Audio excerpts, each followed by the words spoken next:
Is flagship grade performance finally possible on a mid-range Galaxy smartphone? That was the primary question I wanted answer when I set out to review the Galaxy A57 since its predecessor was the most optimized mid-range Samsung phone at the time. Is the answer is yes, no, or somewhere in between? And what about everything else? Are the rest of the phone's features good enough to justify the biggest price tag Samsung has put on a device in its premium mid-range lineup? Let's find out. On the display front, the Galaxy A57 doesn't bring any upgrades over the A56. It's vibrant, gets plenty bright, has a 120Hz refresh rate, and offers a good viewing experience whether you are watching videos or browsing the web. The good news, though, is that Samsung has finally done something about the ugly bezels that have plagued previous models in the lineup. They have been reduced on all sides, and while the chin is still the thickest of the four, it's a long overdue step in the right direction. The A57 seems to have carried over the stereo speaker setup from the A56. It sounds good for a mid-range phone, but it doesn't get as loud as I'd like, and bass reproduction leaves something to be desired. The Galaxy A57 uses the same rear camera setup as its predecessor, a 50MP primary camera, a 12MP ultra-wide camera, and a 5MP macro camera. Unsurprisingly, image quality is largely unchanged. The A57 captures excellent photos in daylight with a wide dynamic range and accurate colors. Low light performance is solid as well, at least when night mode kicks in automatically. The ultra-wide camera continues to deliver more than usable results in good lighting, though quality drops in low light conditions. The macro camera, meanwhile, still feels unnecessary on a phone at this price point. It's fun to experiment with at first, but most users will likely ignore it after a while. A dedicated zoom camera is still missing, which is disappointing given that some competing devices in this segment offer one. As before, it feels like Samsung is holding back here to avoid stepping on the toes of its Galaxy S FE lineup. Where the Galaxy A57 does benefit is in camera responsiveness. Samsung made big improvements with the A56 by significantly reducing shutter lag and speeding up lens switching, and those gains have carried over. The camera app feels quick and responsive, at least compared to older mid-range Galaxy phones. The front camera remains the same as the A56, a 12MP sensor, and continues to perform well, delivering detailed selfies with good dynamic range in both daylight and indoor conditions. Video recording is largely unchanged as well. You are still limited to 4K at 30fps, and there is no support for HDR video recording. Samsung says the camera offers richer dynamic range with advanced sensor HDR technology, but that feels more like marketing speak. Video quality itself is perfectly fine. It gets the job done, but it's not going to blow you away.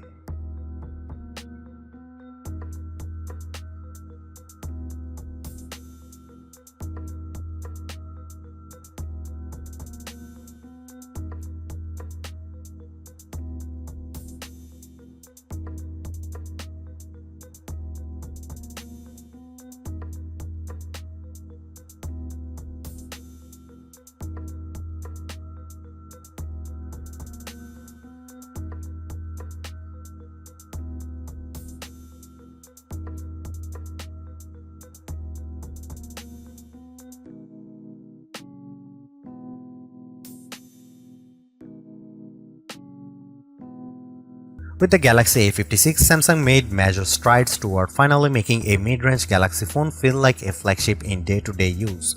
Animations were surprisingly smooth throughout the interface, something people simply didn't expect from a mid-range Samsung device. It was far from perfect, though there was enough stutter in normal operation to remind you that with Samsung, consistently smooth performance still meant spending at least $700 to $800. With the Galaxy A57, whether it's because the Exynos 1680 is more powerful, Samsung has pushed further software optimizations, or a mix of both, the company has taken another step toward closing the performance gap between its mid-range and flagship phones. Is stutter and lag completely gone? Not quite. For example, if you swipe down from the right edge of the screen to open the quick panel directly, the animation still has a slight hesitation. And if you are running navigation in the background, the phone can sometimes take a second to respond to your touch. But those moments where performance feels iffy are few and far between. In normal use, the Galaxy A57 often feels like a high-end phone. It's a shame it took Samsung 17 years from its first Android phone to deliver this level of performance in the mid-range. But it's great news for anyone considering the Galaxy A57 as their next device. What about gaming? Samsung says the Exynos 1680 offers up to 15% better GPU performance than the A56's Exynos 1580, but I wouldn't say the difference is particularly noticeable in real-world use. This is still a mid-range phone, so while some games can hit 120 FPS on a Galaxy S25 or Galaxy S26 at the highest graphics settings, the A57 will often hover just below 60 FPS. But if you stick with the default graphics settings in heavy games, the A57 performs well whether you are playing Call of Duty or good old Asphalt Legends. And for most people, that's perfectly fine. They are not going to be playing the most demanding titles all the time. As far as cooling is concerned, the Galaxy A57 should, in theory, be better thanks to a 13% larger vapor chamber compared to the A56. In practice, however, the thinner design seems to offset those gains, and cooling can be a bit of a mixed bag when the phone is pushed. During demanding games or long video recording sessions, it warms up faster than the A56 overall, though it holds up about as well as its predecessor, and you won't run into many situations where the phone gets hot to the touch. That's especially worth noting given that the Exynos 1680 packs a more powerful GPU inside a thinner body. Like the Galaxy S26 series, the Galaxy A57 comes preloaded with One UI 8.5, the Android 16. While performance is now much closer to a flagship than on previous models, Samsung hasn't moved the needle much on the software front, especially when it comes to AI features. The Samsung Galaxy A57 doesn't get the Galaxy AI suite found on Samsung's flagship phones.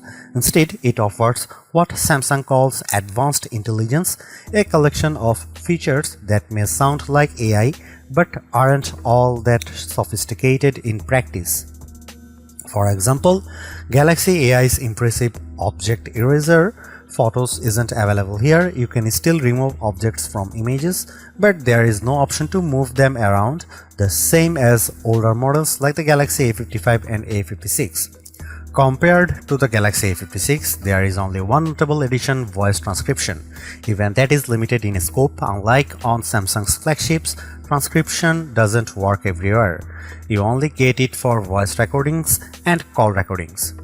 Existing advanced intelligence features include best phase, which lets you pick the best frame from motion photos, AI select for capturing parts of the screen and getting context-aware suggestions, read aloud for web pages in the Samsung Internet app, the ability to create custom camera filters based on existing images, and auto trim, which automatically extracts key moments from recorded videos. The rest of the software experience is largely similar to other Samsung smartphones, with the exception of high-end features like Samsung DeX. The Galaxy A57 will be supported for 6 years with both major OS upgrades and security updates included. Over the last couple of years, Samsung has made a habit of promising up to 2 days of battery life on the product pages for both its mid-range and flagship phones. For the Galaxy A5 lineup, that claim first appeared with the Galaxy A54, though it wasn't particularly realistic there. The Galaxy A55 came closer, and the Galaxy A56 was the first to truly deliver on that promise in a meaningful way. The Galaxy A57 doesn't quite live up to that same standard. With mixed use, it comfortably lasts a full day, but reaching 2 days on a single charge requires very light usage. Out of the box, at least, it doesn't feel as impressive as the A56 in this regard. This seems to be the price you pay for the smoother UI performance. That and the fact that the Exynos 1680 adds an extra performance core compared to the chip used in the A56. That said, battery life is still excellent overall, even with fairly heavy use. It's not easy to drain the phone in a single day, whether you are on Wi-Fi or spending hours on mobile data. And as the phone learns your usage patterns over time, there is a chance things could improve further. Charging speeds remain unchanged from the Galaxy A56 with support for 45-watt fast charging. In my testing, starting from 1%, the phone charged to 24% in 10 minutes, 60% in 30 minutes and 96% in an hour. The A56 was a bit finicky about cables and their power ratings, but the A57 is far less picky. It works just fine with standard 3A cables, which are what most people will be using anyway. The Galaxy A57 is Samsung's best mid-range phone yet, and if that's the category you are shopping in, it's an easy recommendation. The bigger question is whether it's the right phone to buy. At $500 plus, the Galaxy S25 FE has to be included in the conversation. For around $100 more, it offers proper flagship hardware that the A57 can only approximate. And in many markets, frequent discounts bring the S25 FE even closer to the A57's price, making that decision harder to ignore. If the S25 FE is within reach, it's the better long-term buy. But if you are sticking to a mid-range budget or are willing to wait for the A57's price to drop a little, the A57 is the best answer Samsung has ever offered in this segment.